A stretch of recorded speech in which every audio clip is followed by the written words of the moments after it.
You're alone in a dark alleyway when you hear a lion's roar.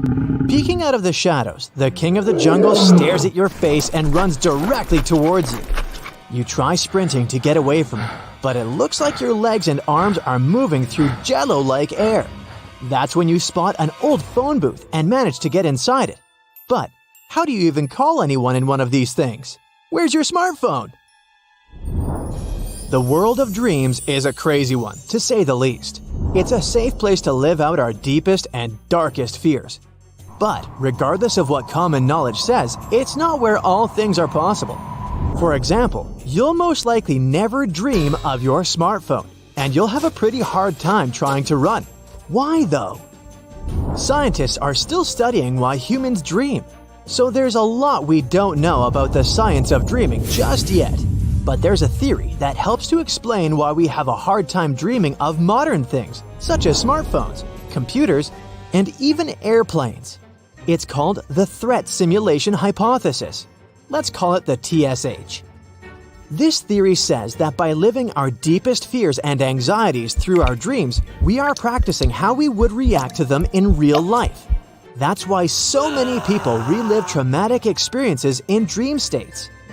The brain is trying to condition us to survive threatening situations by practicing them out in a safe environment, aka the sleeping state. So, if you dream you're being chased in the woods by a bear or you're trying to finish that math exam without studying, this is your brain anticipating possible reactions by trying them out in a dream state first. It makes you sharp and aware in case these things do happen to you in real life. Should we thank our brains for this? I think so, yeah. But that's just one half of the story. Scientists also argue that since the dream state evolved as a defense mechanism, we tend to dream about situations that were dangerous to our ancestors. So, modern technologies such as computers and smartphones will rarely appear in people's dreams. Notice I said rarely? That means it's not universal. According to an analysis of 16,000 dream reports, smartphones do seem to appear in 3.55% of women's dreams, while computers appeared in only 1.2%.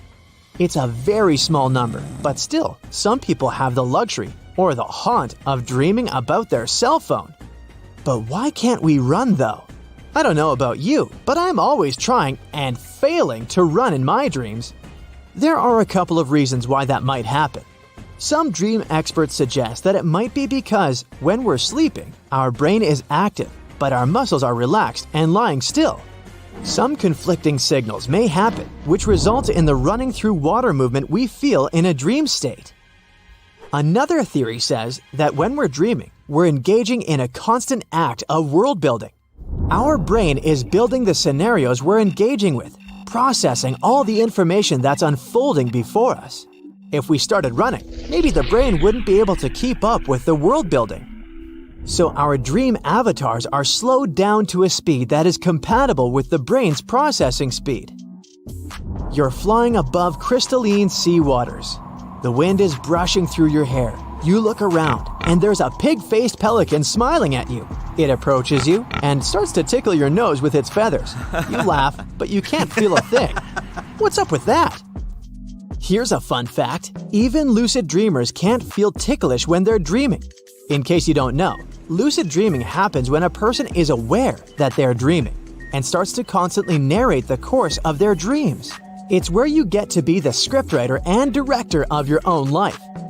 Scientists speculate that lucid dreaming is not a state of sleep, but rather a state of wakefulness where the person can establish a so-called two-way communication between dreaming and real life. Does this remind you a little bit of the movie Inception? If it does, that's because Christopher Nolan took inspiration from his experience with lucid dreaming in order to write this movie. Anyways, in a study published by a neuroscience journal, researchers worked with lucid dreamers to see if they could tickle themselves or be tickled by other characters in their dreams. And they found something quite amazing. Dreamers couldn't feel the tickles. Researchers think this suggests that when we're dreaming, the part of the brain that reacts to stimuli is minimized. And let's face it, that's a good thing when you're dreaming you're stuck inside a house catching fire, right? Now let's say you just woke up from an agitated dream. You spent the night dreaming you were at a rock concert where the band members were your childhood stuffed animals. You remember all the minor details of the dream, but you can't seem to remember any of the melodies the teddy bear band was singing. Why is that so? Most people don't or can't dream of music. But that seems so strange since music is a huge part of our daily lives. The only ones who do seem to dream and remember the soundtrack of their sleeping lives are musicians. To understand this a bit more, we have to look at another dream theory. In 1983, scientists came up with a neurobiological theory called reverse learning. This theory says that during our REM sleep cycles, the neocortex reviews our daily neural connections and decides what to do with them. That's when our short-term memory is tucked away in the long-term memory section of our brain. And it's also the moment when our brain cleans up. It dumps the unnecessary neural connections and tries to keep the important ones. In this theory, dreams are the result of this unlearning process. Say you've been dealing with some anxiety regarding your work. You suspect you might get fired and that's all you think about. Your brain makes up different make-believe scenarios, playing out a series of interactions that end up never happening in real life. Some of these neural connections will be deleted from your brain database while you sleep. This is what might happen to music. The dreaming mind treats music as parasitic and non-essential, preventing it from ever making it to the long-term memory pile. If you think about it, our brain kind of protects us from having that cheesy melody stuck with us for eternity. Let's do a quick thought exercise. Consider that an average human being spends about 2 hours dreaming every night. That means by the time that you're 80 years old, you'll have dreamed the equivalent of 60,000 hours. That's 10 years worth of dreaming. Crazy, huh? Now imagine if our brains didn't erase a cheesy melody we listened to more times than we would have liked. I can't even begin to imagine the overload of information our brains would have been able to stock. Moving on. You know what else you can't do while you're dreaming? Experience things in real time. We just said we spend an average of 2 hours dreaming each night, but on average, we sleep around 8 hours, and it does feel like we spent all those hours dreaming. According to recent research, a simple action that might take 5 minutes in waking life to be performed can take much longer in a dream.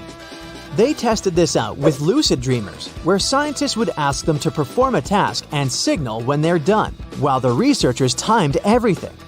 Perhaps that's why we get the impression we dream for 8 hours straight every night. Tell me one thing though, how many of you even remember your dreams? According to statistics, half of us remember at least one dream a week, and women are more likely to remember their dreams compared to men. Care to tell us about any recent dreams of yours? The sky is burning. The world's oceans are foaming. Thunder and lightning are shaking the air. Two of the most terrible and powerful monsters collide in a duel. A harbinger of the end of the world. Just the sight of this monster can drive anyone mad. Great and atrocious Cthulhu.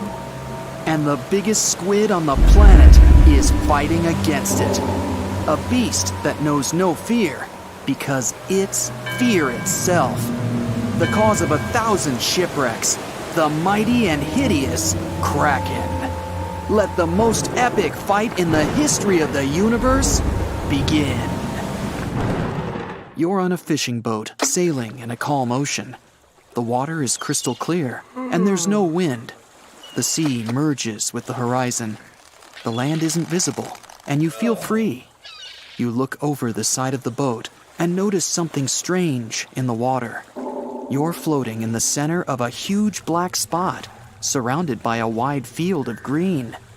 What's that? Oil spilled into the water that took on such a strange hue? Then why is it so perfectly round? Suddenly, you realize what it is, and the blood freezes in your veins. The black circle is the pupil in the center of a huge green eye. The thing that's looking right at you from the water right now is so big that your ship looks like a speck next to it. It's the Kraken. But don't worry.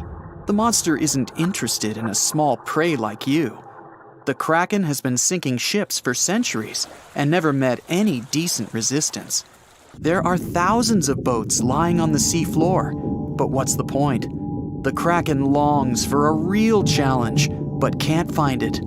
The largest mammal on Earth is the blue whale, which is no more than a pet goldfish for the Kraken. Even a megalodon could easily lose to the tentacled beast in battle. Maybe look for some great monster on the bottom of the Mariana Trench? No, the pressure is too high, and there's almost nothing living there. But then, the Kraken has an idea. It goes to the most remote place on Earth, a place rarely visited and poorly explored. This place is called Point Nemo. Here, deep below the ocean surface, lies the ancient city of Relia, built long before the appearance of humans.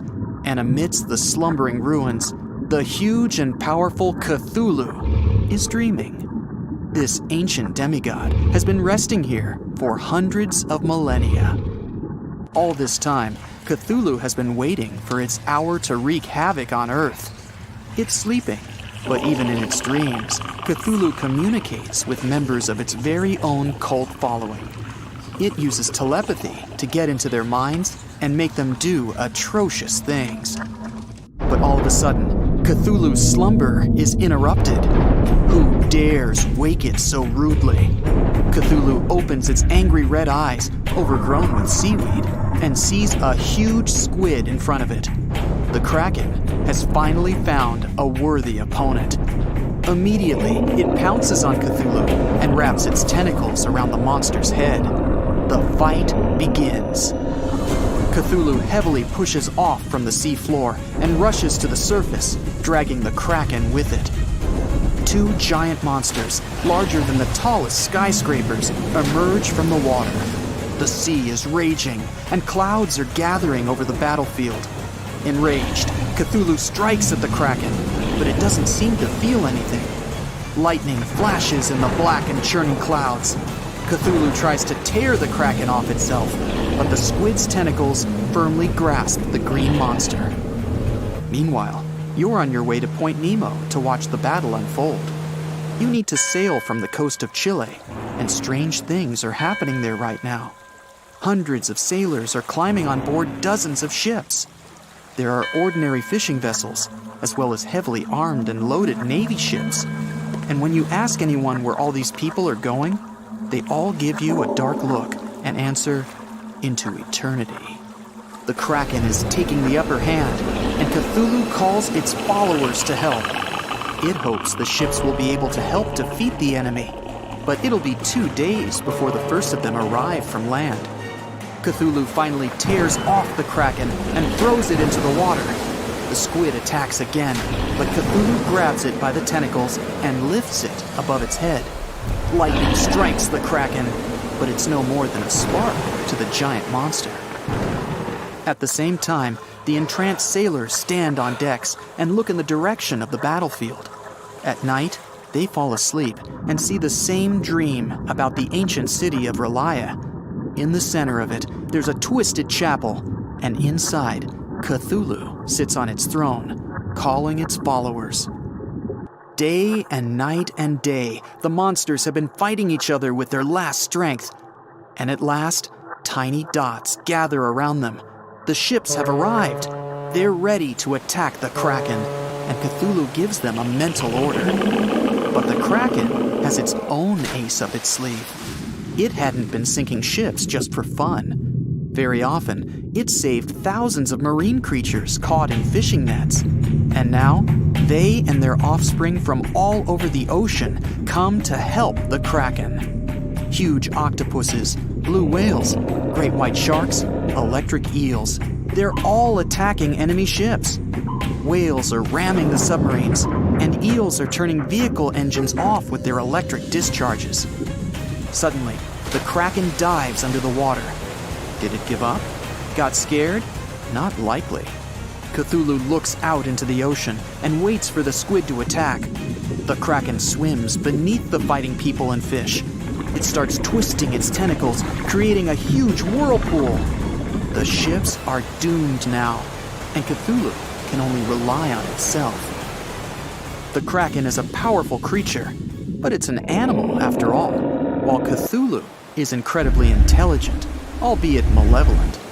It understands that the Kraken is a sea monster and can be defeated once on land. Cthulhu's roar shakes the skies. Lightning bolts strike the ocean. The water is boiling. The ancient city of Relia is rising from the bottom of the sea. The Kraken can't escape here. It needs water. The squid fights Cthulhu with the last of its strength, but without its element, it quickly loses. Cthulhu is victorious. Now, being woken, it's going to destroy the rest of the world, as was foretold. But the fight couldn't have gone unnoticed. Thanks to satellite data, the world already knows what's happened, and a plan has been devised to put down the ancient monster in case it wins. Fighter jets enter the scene and attack Cthulhu. The monster raises its arms to the sky. Clouds are gathering around it. An electric discharge sparkles in the clouds, and electricity disappears within a few hundred miles, including the electronics on board the jets. They're falling down into the water. There's no way to defeat the mythic beast. But what is it? Satellites are suddenly falling from the sky in dozens. Cthulhu didn't know that Point Nemo is the dumping ground for space debris. Since this is the farthest point from Earth, it's safe to drop idle satellites here. Right now, hundreds of them are falling on the ancient city and bombarding the monster. Disoriented by the sudden assault, Cthulhu retreats back underwater along with its city. Then and there, it decides to go back to sleep for another 1,000 years and wait for a perfect moment to ruin the world. Cthulhu's mind-controlling ability made all the witnesses of the battle forget what they saw. Humanity is again unaware of the dangers from the depths. Cthulhu doesn't want people to be ready for its awakening. If you enter these coordinates in the GPS, you'll see where Point Nemo is. In 1997, oceanographers recorded a mysterious sound from the depths of the sea.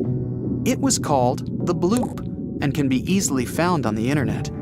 This event led many people to believe in the existence of Cthulhu, but the panic didn't last long. It turned out that the bloop was the sound of a glacier splitting. Or maybe it's Cthulhu that made people think that way. Who knows?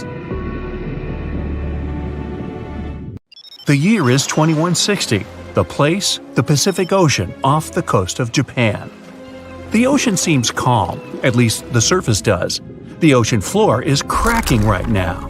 Boom! The earth opens up, magma shoots out. The crack in the ocean floor triggers an earthquake, and a massive amount of energy shoots into the ocean. And now for gravity to get involved. It pulls the water down and makes it move faster and faster. It's a tsunami. A wave as high as a skyscraper plows toward Tokyo at 500 miles per hour. That's millions of tons of water. It would be awesome to take a picture of it, but there's no time to admire the power of nature. The tsunami's about to hit Tokyo Bay. The tsunami smashes ashore and starts attacking the largest structure on the planet, the Tokyo Pyramid Metropolis. It's 6,600 feet tall. That's 5 times the height of the Empire State Building. Imagine if the entire population of Denver, Colorado lived and worked in one building. The Tokyo Pyramid Metropolis, TPM, can handle 750,000 people at a time. Incredibly, the structure withstands the impact, and most of the tsunami's energy seems to have just disappeared. This time, engineering stands up to nature. TPM was built by the Shimizu Corporation, which was founded in 1804. The pyramid is the most stable structure around. If you don't believe me, go to Egypt and see the Great Pyramid of Giza. It's lasted 4,500 years and it's still going strong.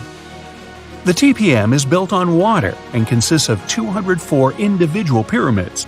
They look like bunches of grapes stacked on top of each other, 8 tiers in all. Only in this case, each grape is the size of a Vegas casino. The TPM's actually hollow. That's how it defends itself against typhoons and tsunamis. It doesn't meet the wind and waves head-on, but lets all that energy just pass right through it.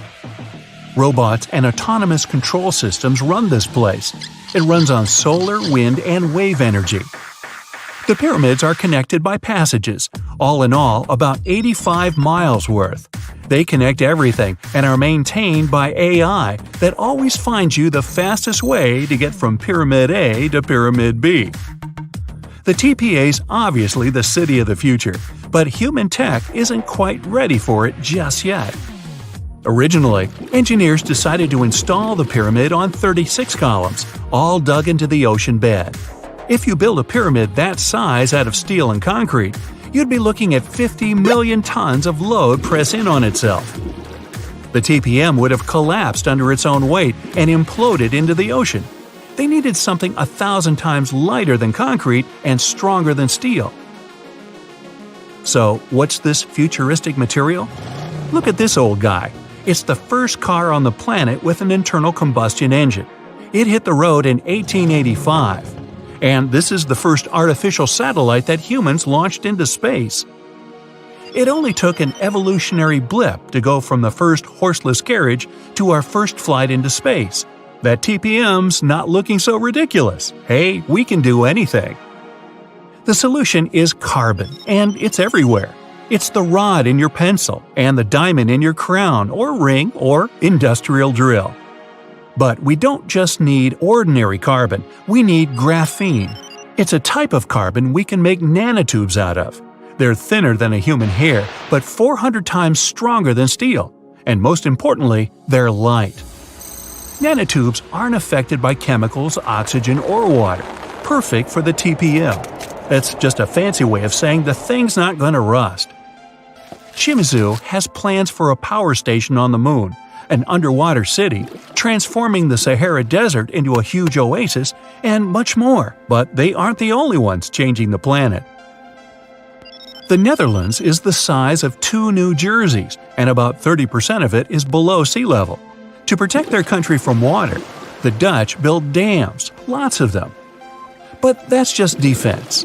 In 1986, they decided to go on offense and take back some of the land from the sea. The first dam was 19 miles long. It basically turned a bay into a lake. The second dam sealed the deal. After 42 years of work, the Netherlands got itself a whole new province larger than Los Angeles. Humans have done the same thing all over the world, like in Hong Kong, the Philippines, Italy. Hey, take that, water! What about building stuff on land that's already land? Before NASA's missions to Mars, the most expensive project in history was the construction of the interstate highway system in the United States. It took about 35 years to finish. In today's money, it cost about $530 billion. All that cash bought 46,000 miles of road. That's almost 2 times around the globe. There are over 270 million vehicles in the US, more than Japan, Brazil, India, and Germany combined. But in terms of sheer effort, the roads of Rome were way more impressive. Over 2,000 years before the first automobile, the Romans built a huge network of roads, 50,000 miles long. They connected Ireland with Egypt and Turkey with Spain. The roads were pretty safe, and travelers could stay in hotels, dine in cafes, or mail a letter at the nearest post office. Only about 30% of the Earth's surface is land. The world's oceans, rivers, and lakes are full of life, and it seemed like a ridiculous task to catalog everything living in there. But 2,700 scientists from 80 countries decided to team up to do it. The cost? $650 million. Those scientists spent 10 years searching for old and new species. It was one of the biggest science projects ever attempted. They even discovered about 6,000 new species of fish, squid, and algae. The Great Wall of China is huge. 13,000 miles of walls, natural barriers, and trenches. That's about 2 times the distance from Alaska to Australia. They built it over a period of 2,000 years, with no trucks, bulldozers, electricity, just raw people power. Modern China's not exactly dropping the ball. In 2 years, China used more concrete for construction than the US ever did. I mean ever. Roads, cities, airports, everything there is huge. The Three Gorges Dam is definitely the new Great Wall of China. Over 7,600 feet long and 600 feet high. You're looking at 3 times more concrete and steel than the Hoover Dam. It's the largest concrete structure in the world and cost about $37 billion. More than 1 million people had to pack up and move to make way for it. Switzerland has the longest and deepest railway tunnel on the planet. Under the snowy Alps, builders dug 35 miles of tunnels. Every day, 200 freight and passenger trains pass through it. The amount of rock they took out to make the tunnel is about the same as 5 Great Pyramids. The whole thing cost about $12 billion. Egypt's one of the oldest nations on the planet, but now they're building one of the newest cities. It's going to be about the size of Singapore and filled with 6 million lucky people. There's going to be apartments, government buildings, entertainment, even an opera house. Oh, and a park that'll make Central Park look like someone's backyard. When it's finished, it'll be Egypt's new capital. So why bother? Well, by 2050, Cairo's going to have about 40 million people in it. Looks like they'll need more than one new city. The first flights to the moon cost about $280 billion in today's money. But SpaceX isn't letting price get in its way. The company plans to build a colony on Mars with a population of 1 million by 2050. They claim that once the program starts, you'll be able to buy a ticket to Mars for as little as $100,000. But the biggest science project ever is definitely the International Space Station. It weighs as much as 2 Boeing 747s and zooms through space at the speed of 17,500 miles per hour. That pencils out to be 5 miles per second. The station orbits the Earth 16 times per day, and it doesn't come cheap. Luckily, a whole bunch of countries share the bill, but it's definitely the most expensive room service anywhere in the galaxy. It costs $10,000 to deliver a bottle of water from Earth to the space station. Hey, at that price, I think it's important to ask, sparkling or still? And they're off. The Nile crocodile easily outswims the hippo. They're swimming upstream against a heavy current. But the croc's body is built for swimming through rough water. It weighs as much as 2 refrigerator freezers and is thought to be the heaviest reptile on Earth. It can swim up to 22 miles per hour. The hippo can't swim. Not really. It just walks on the bottom of the river and pushes off from any big rock it finds. It can close its nostrils whenever it wants to be able to glide a bit through the water, but it's no match for the croc. The croc reaches the shore and starts running through a field. But better make way, the hippo's catching up. It's speeding across the flat terrain. Even though it's huge, the hippo can outsprint a human. The croc was miles ahead, but the hippo's faster on foot. The hippo breaks through the ribbon. It's all over! Beep beep! Hey there, Roadrunner! What you running from? Wait, hold everything. That coyote is catching up fast. He's right on your tail. The greater Roadrunner can run up to 20 miles per hour, even faster when it's really hungry. Despite what you see in cartoons, a coyote is actually twice as fast as a Roadrunner, but the cartoon version is way funnier. In Lane 1, from the dense jungles of South America, the ever-slow sloth. And right underneath him, in Lane 2, we have a typical garden snail. And the race is on for the slowest animal on Earth. With the sloth's top speed clocking in at 0.2 miles per hour. It's no wonder they call it a giant moving pillow. Well, I call them that. The snail's off to a good start. It can cover a small neighborhood in about an hour. This boneless creature has only 1 foot, which is covered in protective slime. It's too blurry to see, but I think the sloth is still in the same spot. And now it's asleep. It'll probably be asleep through the whole race. A sloth can snooze it up for 15 hours a day. It's asleep for more than half of its life. And look, the snail got out of that sunny patch. Next up, a shady patch. Ooh, it's too close to call. We'll have to wait till the sloth wakes up to get back to this race. A grizzly bear can easily outrun a human. If you're at a picnic and you cook up something a little too yummy, better leave your lunch behind. The fastest a human can sprint is 28 miles per hour, set of course by Usain Bolt, so he'd probably be able to run away in time. If you're slower than him, which you are, then you're in trouble. In a one-on-one sprint between a human and a grizzly bear, you're going to be the bear's lunch every time. But out of all the bears, which one's the fastest? Polar bears, grizzly bears, brown bears, sun bears, and the cute cuddly panda bear. On your marks, get set, go! The tension is palpable. The grizzly and the brown bear are claw to claw. A brown bear can easily run as fast as a grizzly. The sun bear is the smallest bear in the race.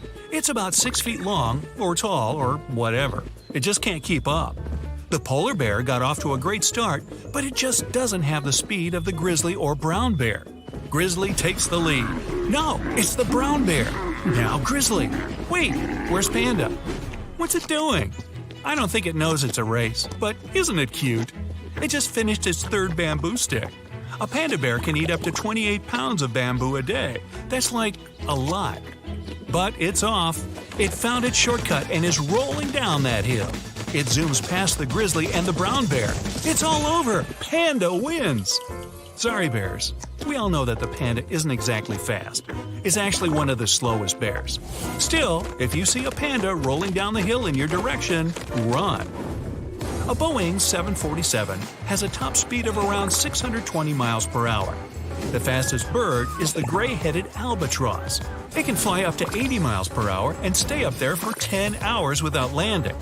The peregrine falcon is faster, but only when it's diving straight down to grab some takeout. Watch out, pigeon! Wow. Big planes take a long time to get up in the air, but the albatross? It's up and off in a few seconds. It's in the lead. But a few minutes later, back to Slow-Moville. The sloth's awake, that's good, but so far it's only managed to lift its arm to reach that tree branch. The garden snail's still trying to get past that big rock. Sloths spend a lot of their time as motionless as possible, so that they don't become someone else's breakfast. Not great training for a race. But hold on! Player 3 has entered the race. It's the Galapagos tortoise. Its powerful front legs carry this tank of an animal. It's a whopping 4 times faster than a garden snail. This just got interesting. We got ourselves the race that'll last a century. The tortoise is running and dodging every obstacle. Nothing can stop it. Hey, no cheating, sloth. Don't be dropping tree branches from up there. Deep underground, a mole's busy burrowing around. A mole can eat as many earthworms as his own body weight and can dig around 15 feet per hour. The American badger is the fastest digging animal in the world and is surprisingly fast on land. It can almost match the speed of a human on a good day.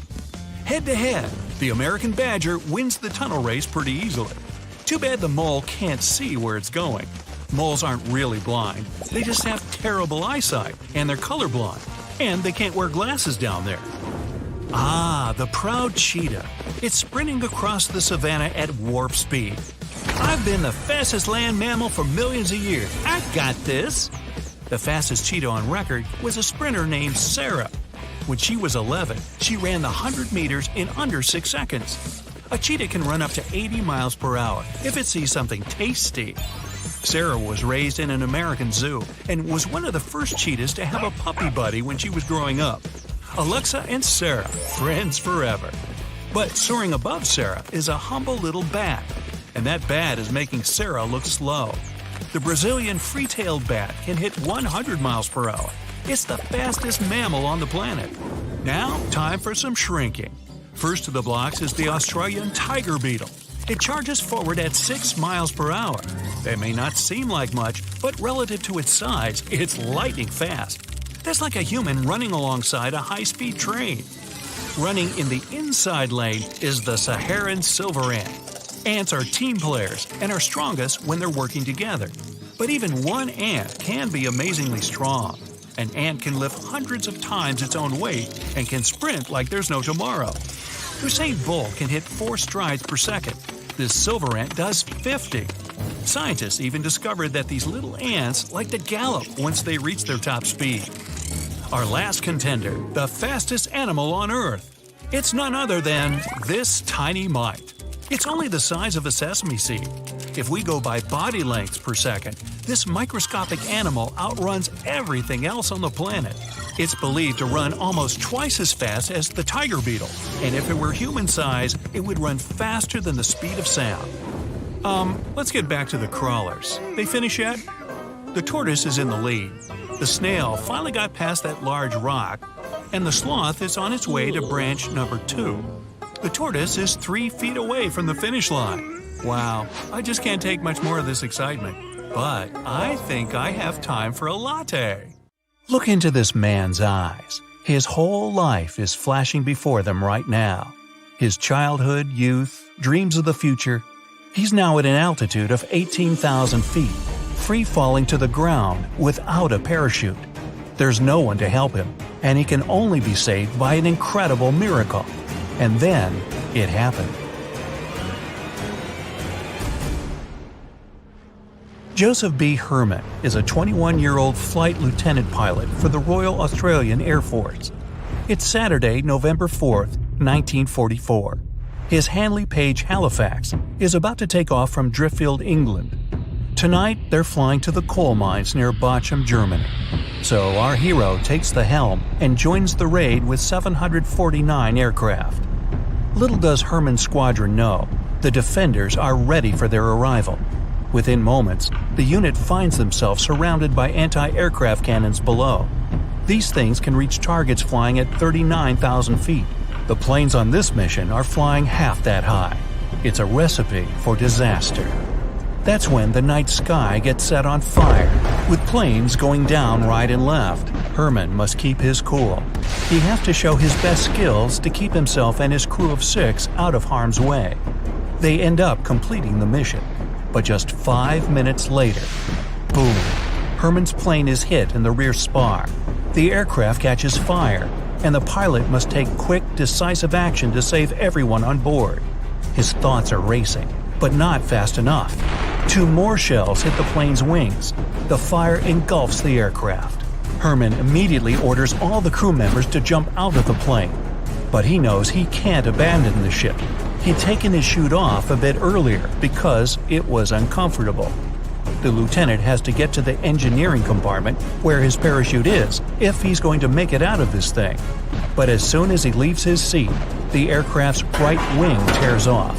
Within milliseconds, the plane rolls and then explodes. Its burning parts approach the Earth like a meteor shower. What's left of the Halifax falls outside the small town of Neviges, damaging someone's cottage so badly that the owners eventually had to demolish it. But what happened to Joseph Herman? Rewind back to when the plane blew apart. The force threw the pilot, still without a parachute, out of the aircraft. He's now in free fall among the wreckage 18,000 feet up. The next 90 seconds will decide his fate. It's dark, but our hero initially tries to search for a parachute among the falling debris. The search isn't successful. Panic sets in. Herman shouts and waves his arms, but then the Australian pilot realizes he's doomed. Best not to waste the last of his energy and time. He relaxes and tries to find the safest place to land below. A minute passes. He's fallen 12,000 feet, 30 seconds left until impact. As soon as Herman reaches an altitude of 6,000 feet, what happened next can only be described as a miracle, or at least incredibly good luck. His body crashes into something. This something is different from the lifeless wreckage of the plane. The lieutenant realizes they're a person's legs. He hears a familiar voice. "Hello, is someone there?" It's the Halifax's mid-top gunner, John Vivish. "Just me, Joe," the pilot replies. The odds are astounding, but I'll get into that a bit later. For now, the men aren't out of the woods yet. That parachute wasn't made to be used by 2 people at the same time. With the added weight of an unexpected passenger, the 2 fall faster than what's safe. They approach the ground and get ready for impact. It's still a hard fall. Vivash lands on Herman's chest and injures a couple of his ribs.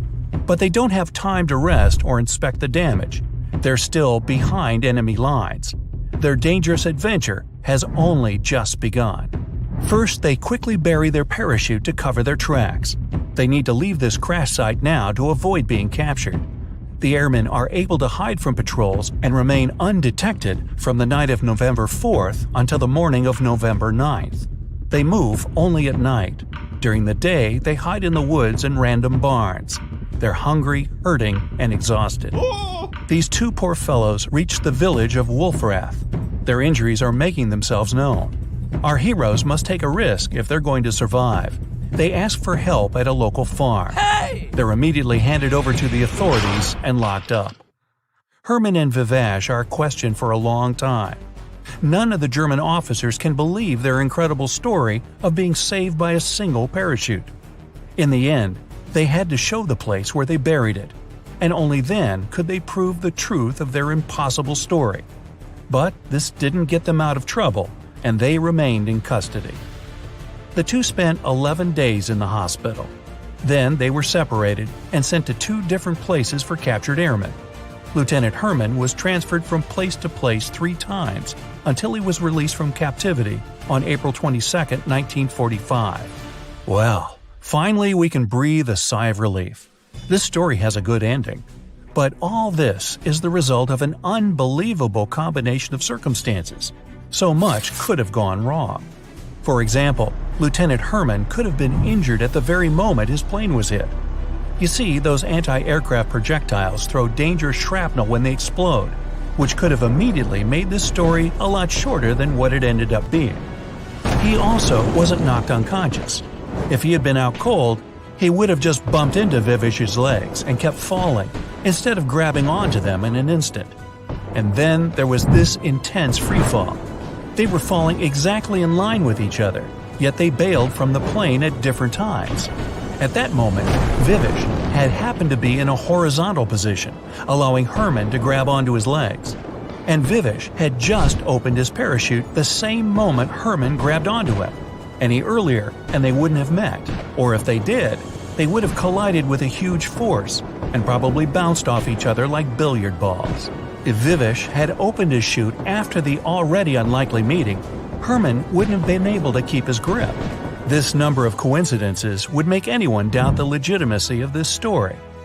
Well, in February and March 2014, a group of volunteers and German archaeologists did excavations at the supposed crash site. They found about 40 parts and fragments that undoubtedly belonged to Joseph B. Herman's plane. So, 70 years later, the story turned out to be undeniably true. After the end of all the events of 1945, Lieutenant Joseph B. Herman of the RAAF lived a quiet, simple life. He became a crop duster pilot with an incredible story to tell.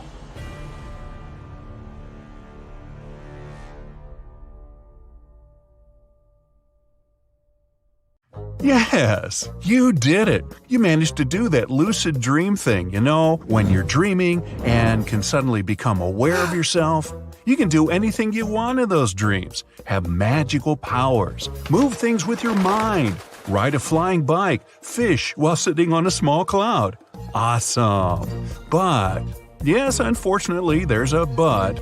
No matter how epic the world of dreams may seem, there are a few things you might want to avoid. You're in a house, but you're not sure if you're dreaming or not.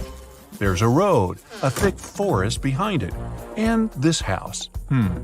The house is old but very neat and clean. Now you're standing in a long hallway. To your left, there's a beautiful retro-looking living room. Why not check it out? The sunlight's gently seeping through the curtains. It looks magical.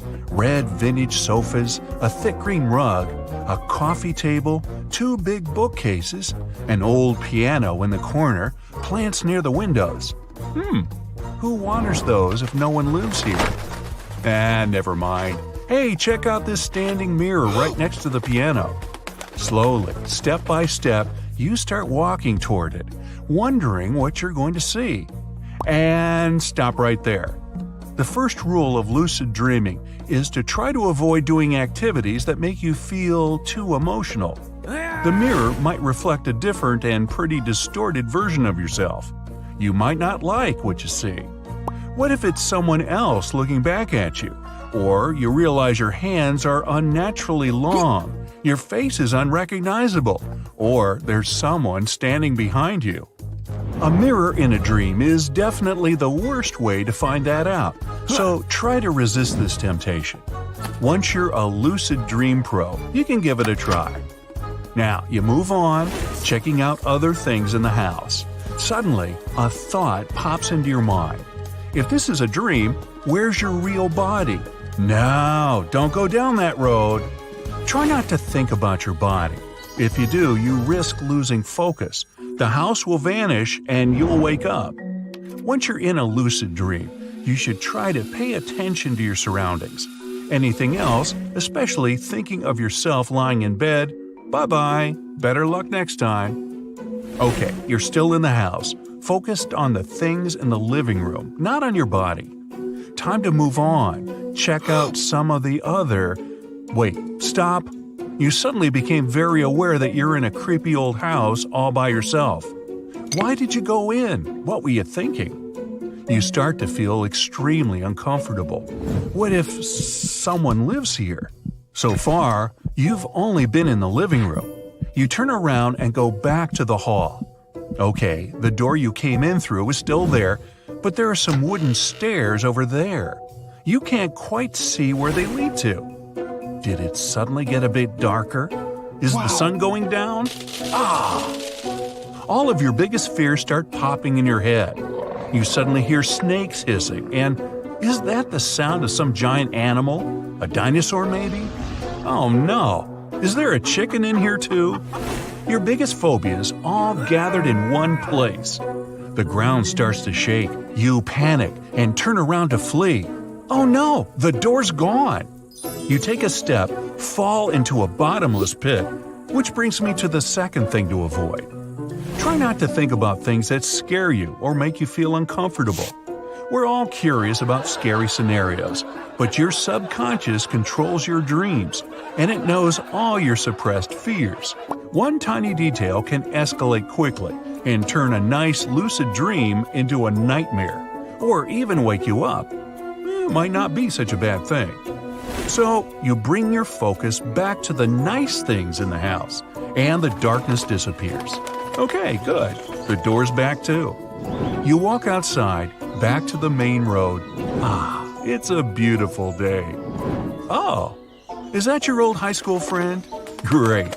You were just thinking about her the other day. This'll be a great chance to chat. Stop right there.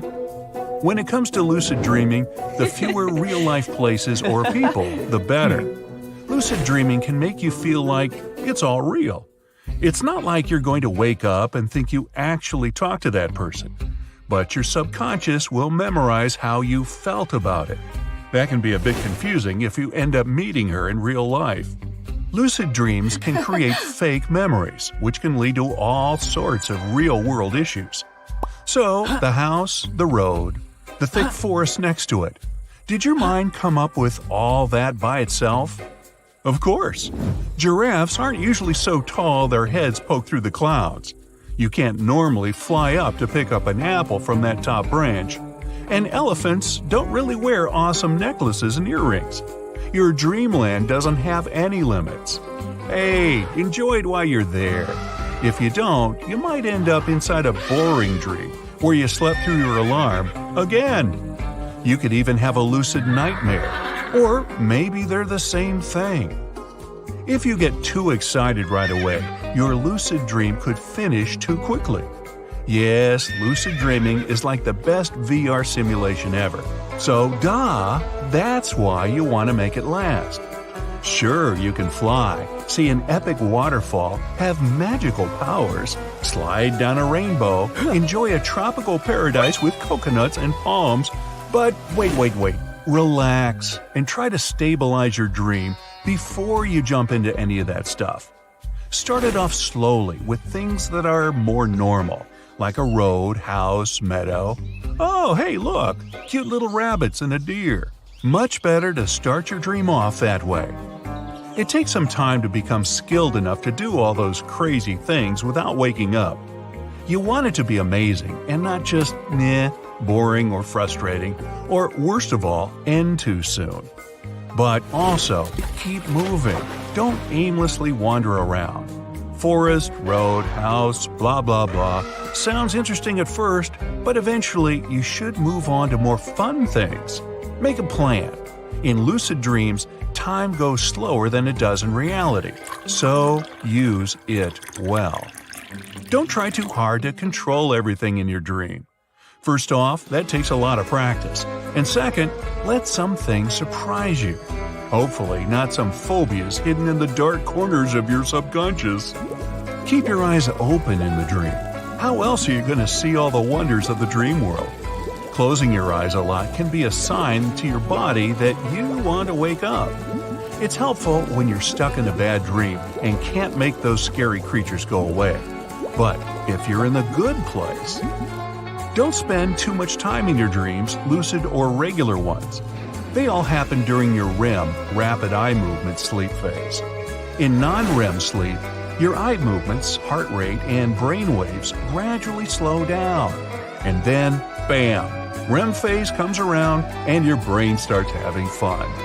More than half the world's experience lucid dreams at least once, but few people can actually control them. Maybe that's not a bad thing, because knowing there's a place where you can do literally anything you imagine, you might start to lose touch with reality. But when you're there, don't leave anything on your bucket list. How about flying? You're at the top of a high mountain, thick, fluffy clouds are all around you. Where's the ground? You look down. Wahoo! In your dream, you're not afraid of heights. You feel adrenaline pumping through your body. Hey, go for it. Jump, spread your wings. Oh, by the way, you now have wings. Or what if, like me, you want to swim deep down into the ocean? You're on a small boat. You take a few deep breaths, feel the crisp air penetrating your lungs. One final inhale, you crouch down and splash. The best part? When you're dreaming, the salt water doesn't sting your eyes. You run through the night forest for more than an hour. You're even faster than a cheetah. You're not tired or cold. You hear a mouse rustling in the roots of a tree and catch all the smells of the forest. With night vision, you see a bird in the night sky. You can go for months without food or water. Gills allow you to swim underwater freely. This is how evolution made humans in a parallel world. Here, they're ideal organisms prepared for anything they might meet in the wild. In our world, things are more complicated. We evolved, but didn't always get stronger. Humans only survived because they adapted and changed the world around them. A human only has 32 teeth. When they fall out, they no longer grow. But evolution doesn't stop. Our food has become softer and more nutritious. You don't need to chew it for a long time. New diet reduced the jaw and enlarged the brain. As a result, there's no room left for the 4 teeth that are closest to the joint. We call them wisdom teeth. In the future, we'll only have 28 teeth. And even today, 35% of people don't have the wisdom teeth.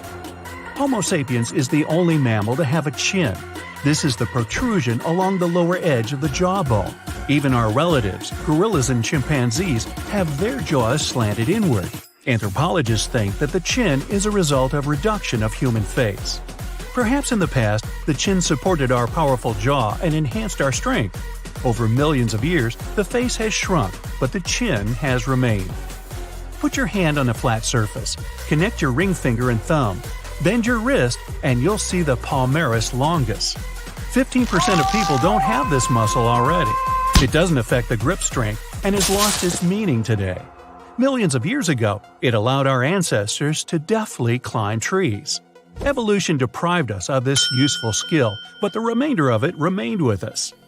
Dogs, horses, monkeys, and many other animals can move their ears. This allows them to hear better and communicate with each other. Humans have a long, flexible neck, and evolution has left them without this ability. Still, 20% of modern humans can do it. This is another reminder of a time when we weren't much different from other animals. 10% of people have a Darwin's tubercle in their ear. In the past, we had pointy ears looking like the modern macaw's ones, and this little bump is the proof. When an emperor penguin hatches eggs, it doesn't eat for 115 days. Scorpions can stay hungry for a whole year. Evolution hasn't given humans a camel-like hump of fat or the ability to hibernate like a bear. Every morning our ancestors woke up and fought for their survival. We need a lot of energy for this, so we have to eat every day. This isn't very convenient, especially when your food isn't sold in the supermarket but runs away from you through the forest or field. In the human brain, at any given moment, 100 billion neurons work. Thanks to this, you have a good memory and can talk. This is essential for survival. A big brain has a flaw. For neurons to work, it needs a lot of fuel. It makes up just 2.5% of body weight, but consumes 20% of its energy. In 2 hours of playing chess, a grandmaster burns 560 calories. A professional tennis player will spend the same amount of energy in a single hour. Big brains make us weak. Even a small chimp is much stronger than a human. Why do you need muscles if you no longer swing from branches? But you need a big brain to negotiate and cooperate with other people. Got weaker, and we like lying on the couch more and more. This is a comfortable position for thinking. At night, our ancestors were especially vulnerable. When you sleep in a new place, the left side of your brain is more awake than the right one. This brain reaction is called the first night effect. This is an ancient reaction of the body to the dangers that awaited a human in the dark. 40 to 60 million years ago, evolution gave us yet another fear. We're born with the fear of being bitten by a snake or spider. Apparently, these animals were the main danger to the first primates. Anthropologists say we became runners 2 million years ago. Broad shoulders make it convenient to swing your arms and keep balance. A special ligament extends from the spine to the back of the head. It stabilizes the head while running. No primate has strong gluteal muscles. They only turn on to full power when you're running. Hairless and 3 million sweat glands keep our bodies from overheating. People are perfect runners, but evolution has made us slow. You'll never overtake a chimp on a short distance, and that's not mentioning cheetahs. They accelerate to an incredible 70 miles per hour. But almost all land animals are sprinters and don't run for more than 10 to 15 minutes. Humans are adapted for long distances. Walking 2 legs helped our ancestors solve many problems. They freed their hands to carry food or tools. 2 legs and a straight back made our ancestors larger and even scarier for other animals. When you stand on 2 legs, you'll quickly see a saber-toothed tiger, which is waiting for you in the tall grass of the plains or the African savanna. Your body weight is distributed over only 2 limbs, and this has consequences. You can calmly walk down the street, stumble, and get injured over that. Consider this our payment for upright walking. So why do we need toes? Certainly not to hit them on the furniture. When our ancestors lived in the trees, toes helped them cling to branches. Imagine you can work at the computer, draw pictures, or cook scrambled eggs, all with your feet. Cool, but good old evolution has deprived us of this skill. Today, we're not sitting in the trees, but our feet remain flexible. Come to think of it, hooves would be more suitable for us. They're durable and don't need shoes. But until we evolve again, our feet remain fragile. Either of them has 26 bones. This doesn't make our walking or running any safer. You go to the cinema, take your popcorn basket, and start munching on it in anticipation of a great couple of hours. But then you start choking. Those few minutes of coughing and involuntary tears seem to last forever. The human is the only mammal that can choke on its food. We can't eat and breathe at the same time. The reason for this is the structure of our vocal apparatus. Your larynx is down below, thanks to which you can talk, but not while eating. Goosebumps, horripilation, gooseflesh, these are the names of the reflex that makes your skin not smooth but bumpy. This happens when you're cold or scared. Greetings from the Stone Age. Our ancestors were covered in thick hair. When they got scared, the hair follicles rose. This made them large and menacing for other animals. This natural reaction warmed the body as the air grew colder. The body of modern people no longer has long and thick hair. But if that movie is really scary, or you forgot your jacket in the evening, goosebumps still appear.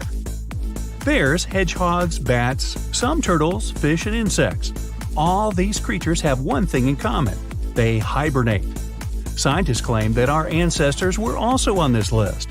In a cave in the north of Spain, researchers found fossilized bones of ancient people. The analysis showed that 500,000 years ago, humans could spend several months hibernating, similar to bears. Thanks to this, they survived Ice Age. Wow, how I miss this skill. Our eyes allow us to see dust in the air and huge mountains on the horizon. We see the world in color and recognize each other's faces. And when it gets darker, our vision quickly adapts to new conditions. But we don't see well in the dark. Evolution hasn't given us the sight of a tarsier. This primate is the size of a baseball and can see perfectly in the dark. Tarsiers could easily catch a beetle flying through the night forest. Still, I wouldn't want my eyes to take up most of my face, and beetles are actually not among my favorite after-dark snacks. How about you? For several years, NASA's spaceship Kepler was wandering through space. It studied more than 150,000 stars across the galaxy. This search had a specific goal: to find planets that are similar to Earth. These planets might become our second home, but it'll happen only in the distant future when humanity begins to colonize space. The mission was successful. Kepler found loads of planets that got called super-Earths. In our solar system, there's not a single planet that can be called super-Earth. Some scientists think it may be hidden somewhere on the edge of our system, but nobody has found direct evidence of this. A super-Earth sounds impressive, but in fact it's unlikely to look anything like our planet. All over the universe, there are many such supers. To become a super-Earth, a planet must weigh from 1 to 10 times the mass of our planet. It also has to be twice its size and powered by a star's energy. That's all the criteria. The surface of such a planet may be rocky or gaseous or even mixed. Imagine living on such a planet. It's the same as ours, with similar atmosphere, climate, and landscape, but several times larger. Our lives are different here. Because of the increased mass, the gravity on this planet is much stronger. There are no high mountains or trees in this world. Everest is several times smaller. Most trees don't grow higher than a single-story building. People are also more compact. It's difficult for the body to grow tall when gravity presses on it with double or triple force. The average height of a grown-up is 3 feet. There are almost 8 billion people on Earth today. In large cities, people feel quite crowded. But on the super-Earth, the area is twice larger. People are smaller too. They drive small cars and live in small houses. That's why there's much more space. The air is cleaner, and not all parts of this planet are fully explored yet. Days and nights here last longer than on good old Earth. Today is Monday, and Tuesday will start in 48 hours. But people still don't have enough free time. Working hours are longer now, and people need more time to sleep, rest, and commute. But the cool thing is that now people are much stronger and more resilient. If an ordinary person gets to the super-Earth, they will feel as if they're carrying a heavy backpack filled with bricks. Their muscles won't be used to hauling such a load at all times. Even during sleep, they'll feel heavy. In an unprepared person, this pressure can damage bones and muscles and lead to unpleasant consequences. But since people have been living on the super-Earth for thousands of years, they've evolved and adapted to the new conditions. On this planet, human bones are as strong as iron. Muscles are as hard as a rock. People are small but powerful creatures.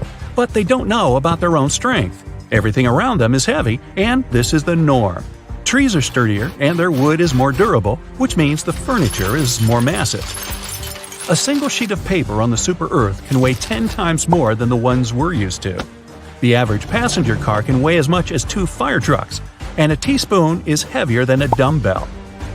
But since the weight of all vehicles is greater than that on our planet, people need more power and fuel to reach higher speeds. They use a lot of gasoline. Much more resources are needed to send rockets into space. It takes more fuel to overcome the gravity of super-Earth and leave its atmosphere. Spacecraft also have to weigh less. When everything is so heavy and dense, you don't feel super strong. But let's say you're a resident of the super-Earth and decide to visit good old Earth one day. You become a superhuman here. You can come up to any car, put your hands against its trunk, and start moving it. In the gym, you can easily lift any weight. With one strike, you can leave a crack in a concrete wall or punch through a wooden board. All of this looks extremely impressive considering your small stature. Your legs, used to heavy loads, feel so light here. You can easily jump from one roof to another. If you accidentally fall from a 2-story building, your body won't receive any serious damage. Your skin won't be scratched, your bones will easily withstand the fall. On Earth, you become a superhero. Unfortunately, a super Earth with the conditions perfect for humans hasn't been found yet. These planets are still poorly understood. They can even pose a danger to people. A large mass means a huge amount of energy, and this energy needs to be released. If we lived on the super Earth, volcanic eruptions would be as common as thunderstorms. The increased gravity could also cause more tectonic plates movement. The landscape and the planet's crust would be very unstable. Imagine earthquakes waking you up every day. Such conditions would encourage people to develop a great sense of balance. There would also be special technologies strengthening house foundations. Frequent shifts of tectonic plates would trigger huge tsunamis. Oceans would constantly change their shape. Vast areas of land would get flooded. In such changing conditions, people would never be able to build permanent cities and live comfortably. Plus, if people ever came here, it'd be difficult for them to fly away because of the planet's powerful gravitational force. Space objects flying past the super-Earth would be more likely to fall on the planet. In addition to volcanic eruptions and earthquakes, there would be frequent meteor showers, and those wouldn't be just tiny rocks that evaporate in the atmosphere. Huge asteroids could be thrown off their course by the planet's gravity. People would have to build a machine that could destroy meteorites before they enter the atmosphere. But even if they succeeded, hundreds of chunks of space rock would still fall on the super-Earth. After all these catastrophes, people would most likely understand that there's only one super awesome Earth, and it's our home planet. The worst thing that can happen to Earth is the hardening of its core. As soon as it stops working, the planet will lose the shield that protects it and us from space radiation. Solar storms and blasts of energy can create serious problems for people. All electronics will stop functioning normally. The internet, power plants, traffic lights, computers, airplanes, you name it.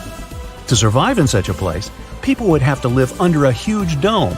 It wouldn't allow radiation and meteorites to pass through. But many super-Earths have conditions that are even tougher than that.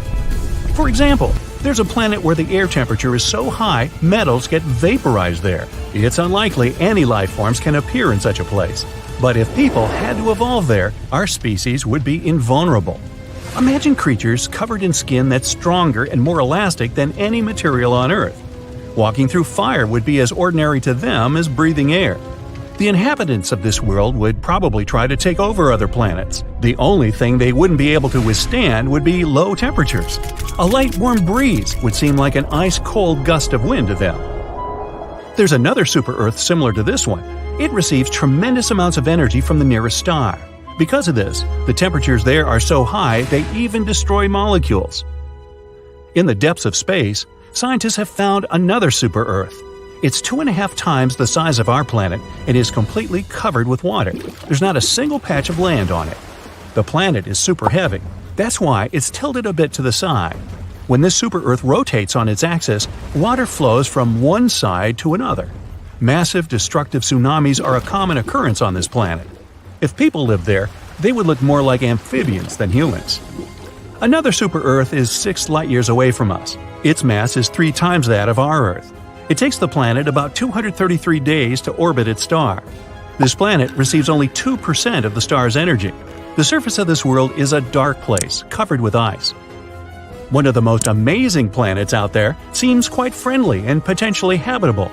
Just like our Earth, it glows with blue light, but its appearance is deceptive. On this super-Earth, winds blow at 7 times the speed of sound. But the main danger is glass rains. Trillions of shards turn everything that gets in their way into powder. Gee, no, I'll have to pass on that one. You unbuckle your seatbelt and stand up, stretching your legs after a long flight. You head towards the restroom and think about freshening up. Suddenly, you're in the air. Luggage flies around you. It feels like the world is ending. You're 30,000 feet above the ground, and you're heading for a crash landing. Before you have any more time to think, everything goes black. In early 2001, A massive Boeing 747 carrying over 400 people took off from Tokyo Haneda International Airport. The flight progressed like normal until it reached 39,000 feet and coasting speed. Food was being served, and passengers were up and about like they would be on any other journey. Slightly earlier in the day, a Japanese airline flight between Busan, South Korea, and Tokyo, Japan, had begun in a similar fashion. This one was smaller, with about 250 people on board. It had also started coasting at around 37,000 feet. Both of these planes were on a similar flight path, only 2,000 feet apart, and due to meet over the Japanese island of Honshu. They were both close to this intersection when the pilot of the Boeing 747 noticed his anti-collision indicator going off. This was when he first knew something was wrong. One of the critical aspects of modern air travel is the coordination of air traffic control. Every flight is monitored, and pilots are advised if anything goes wrong. The entire point of air traffic control is to organize flights so well that collisions are impossible. Every modern plane is built with collision monitors, but they are never supposed to be used because of this. While the anti-collision indicators buzzed, 26-year-old trainee Hideki Hachitani was sitting behind the radars at the control tower, monitoring both flights. The stress of having to oversee more than 10 planes was overwhelming him. This isn't surprising, given that he wasn't even certified to operate by himself without supervision. When he noticed the potential collision, he rushed to prevent a disaster. He quickly contacted the flight from Busan that was cruising at 37,000 feet and told them to dip lower, trying to create a bigger gap between the planes. In his rush, though, Hachitani had made a terrible mistake. He had contacted the wrong plane. Instead of telling the Boeing 747 to reduce its altitude, the pilot of the other plane followed Hachitani's instructions and lowered from 39,000 feet to 37,000 feet, the exact same height as the 747. Both planes sped toward each other at 500 miles per hour on a collision course. Hachitani was beginning to panic now. When he noticed that the flight from Busan hadn't descended, he quickly instructed it to turn right. The pilot had, of course, failed to follow the instructions given because they'd been sent to the wrong plane. For an unknown reason, the instruction to turn right failed to reach anyone at all this time. The communications from air traffic control were failing, and the pilots didn't have any idea of how much danger they were in. When seeing Hachitani panicking behind the control panel, his supervisor rushed to the scene and took control of the situation. She contacted the flight from Busan and now told it to climb up. Amazingly, when she did this, she gave the order to a flight that wasn't even operating that day. Both of the flights ignored her because they didn't know that the message was intended for them. The Boeing pilot was at least aware that there was another plane close by, but his faith in air traffic control would have comforted him. Surely, if anything was badly wrong, someone would send him more instructions? At this point, the crash was beginning to look inevitable. For the passengers on the flights, though, everything would have seemed to be normal.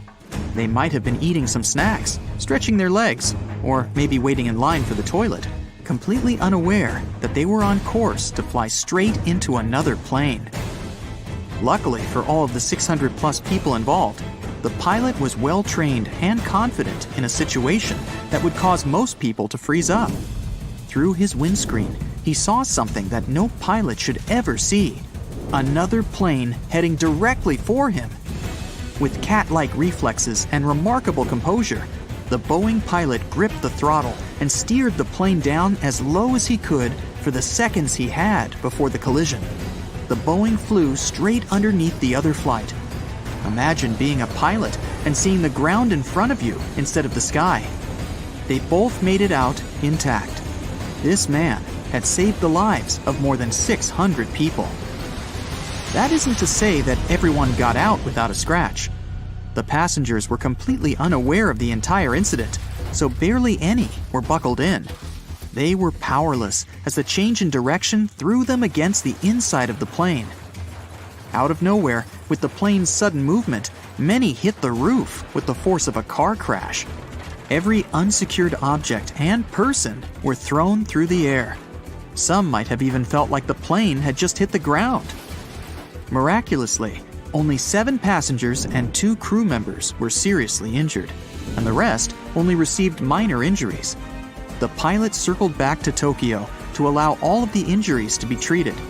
Thanks to the quick response of medical teams and unbelievable decision-making and skill shown by the pilot, everyone on the flight survived.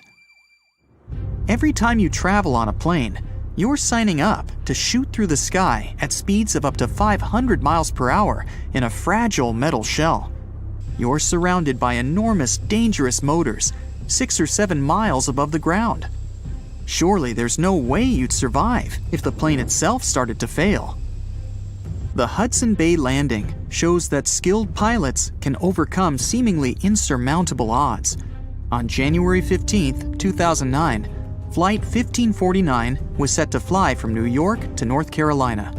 The pilot, Chesley Sullenberger, was a former jet pilot who converted to commercial flights in the 1980s. The sky was clear and the conditions were favorable. It was a typical flight for all of the 155 passengers on board, until the worst happened just a minute and a half in. As the plane climbed to 3,000 feet, they hit a flock of Canada geese. They hit the entire plane, but most importantly, some geese got caught in both engines. When Sullenberger realized that his engines were failing, he contacted air traffic control. They ordered him to land back at the airport, but he realized that it was impossible. With failing engines and no clear runway to land on, he had to take control of the situation to save the lives of everyone on board. Without full control of his plane, he wasn't able to operate at the normal altitude. He flew so low that he passed over the George Washington Bridge at only 900 feet. The people on the bridge were terrified to see the plane so close, but they had no idea how bad things were on board. With the plane speeding at 140 miles per hour, Sullenberger saw the Hudson River in front of him, and he had no choice but to land on it. Everyone in the control tower was shocked to hear what he had to do, but there was no other option. Landing on a runway is one thing, but commercial pilots aren't trained to land in a river. Sullenberger had to think clearly and plan the landing while flying towards the ground. He made sure to allow the tail to touch the water before the nose. Landing nose first would compromise the engines further and cause even more damage. Amazingly, the plane touched down on the water without falling apart. Their momentum gradually decreased until they were at a slow, steady pace across the surface. From a distance, people might have thought it was just a slow-moving boat. A ferry arrived impressively quickly to fetch the stranded passengers, who waited on the wings and the inflatable slides. Everyone received minor injuries from the collision with the river, but they all survived. Captain Sullenberger went down in history as one of the most remarkable pilots ever, having saved so many people from a seemingly hopeless situation. There was even a movie made about his heroics.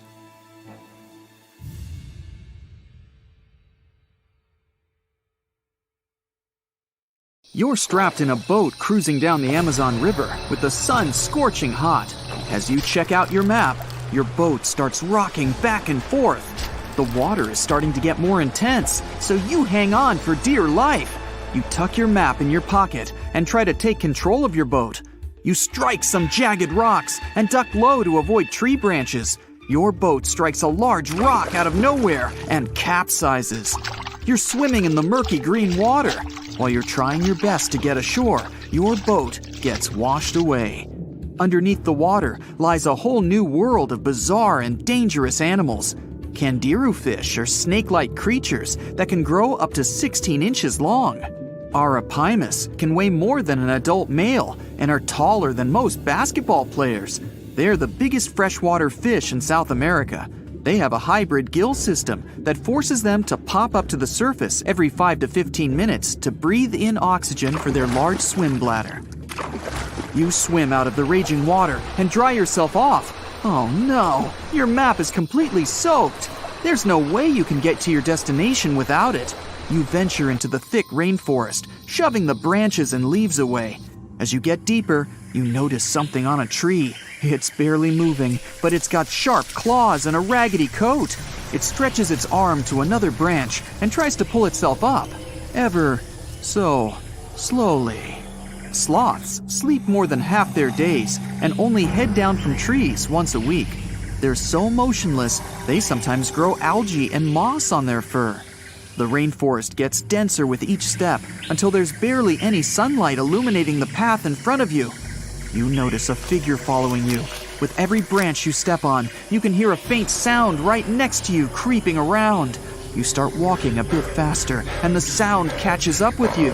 You make it out of the dense part and tread along a narrow path until you reach a cliff. You can't walk normally here, so you pin against the wall and walk sideways to cross the hills. You slowly move across with the river 30 feet below you. You move your right foot, and some rocks fall into the river. You keep going and misstep. You're about to fall, but you hold on to a large tree branch and pull yourself up. You notice a couple of colorful poison frogs inches away from your fingers. Touching any of these frogs can be extremely dangerous and harmful, despite their amazing color patterns. The golden poison frog is one of the most poisonous animals in the world.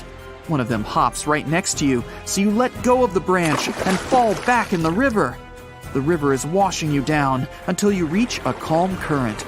Underneath you is a swarm of piranhas swimming with their sharp teeth. The red color on their skin is unmistakable, so you swim off like an Olympic athlete. Piranhas will eat anything that gets in their way, no matter the size. You grip onto a log and climb up a small rock to catch your breath. There's a huge electric eel underneath the rock. Despite their name, they're more related to catfish than eels. They use their powerful 600 volts of electricity to defend themselves and catch food. You're stuck, unless you're like the common basilisk that can run on the water like a jet ski. These incredible lizards have special webbing on their toes and can run the distance of a basketball court. You hop on a bunch of rocks until you reach the land.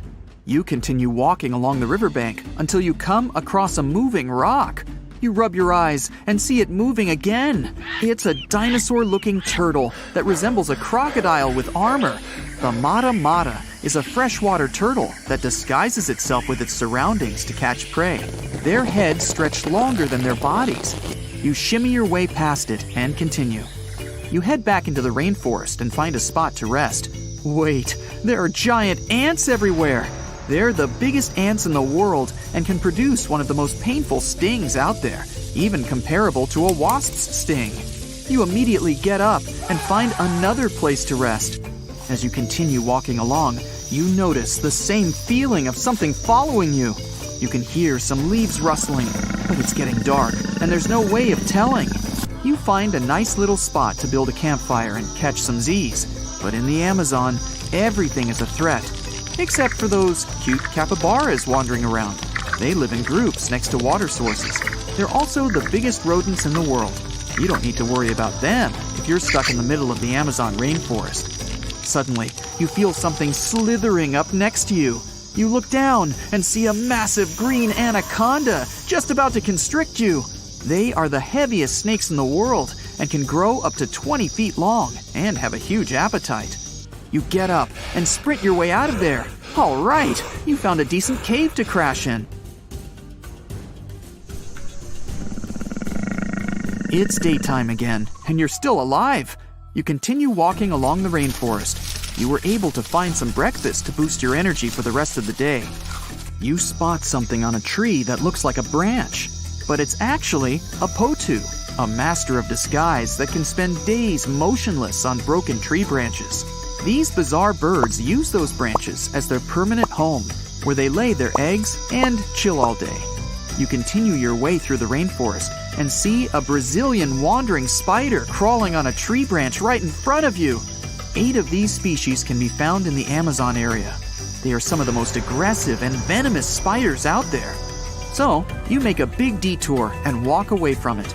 You feel someone walking next to you again, but you still can't figure out what it is. You see a steep cliff with a waterfall hitting a large lake ahead of you. Looks peaceful, until you see a team of black caimans gathering around the shore. They're the biggest predators in the whole Amazon ecosystem and feed on anything that moves. It's a good thing you're on high ground, otherwise, whoa! You slip and fall down the river, right on the deep end. So far, no caiman spotted you. You swim underwater and try to get to the opposite end of where the reptiles are. As you climb out and dry yourself off, you notice some large black spots on you. You try pulling them off, but they've latched on pretty hard. The Amazon giant leech finds its target by tracking movement and shadow. Once they attach themselves to the skin, it's extremely difficult to extract them. The best way to do so is to slide your finger next to its mouth and pull it off slowly. Ugh. You manage to get them off your body and see that the caimans are swimming towards you. You're pinned to the wall with the lake of hungry reptiles approaching. Suddenly, a pink dolphin jumps out of the water and splashes all over them. They can grow larger than humans and are the celebrities of the Amazon. Scientists think they get their color from the blood capillaries on their skin. The Amazon even has bull sharks swimming around. These carnivorous giant fish are threatening to humans and can swim in both saltwater and freshwater. These sharks prey on anything within their reach, including other sharks. The dolphin distracted the caimans, so you climb up the cliff and try to find the best way to escape. Opened jaws waiting for you to fall into the pit are right below you. You're lucky enough to escape to the top, but as your arms pull you up, the first thing that you see is a jaguar looking straight at you. It's the creature that's been following you this whole time. You get up while it starts circling you, timing its strike.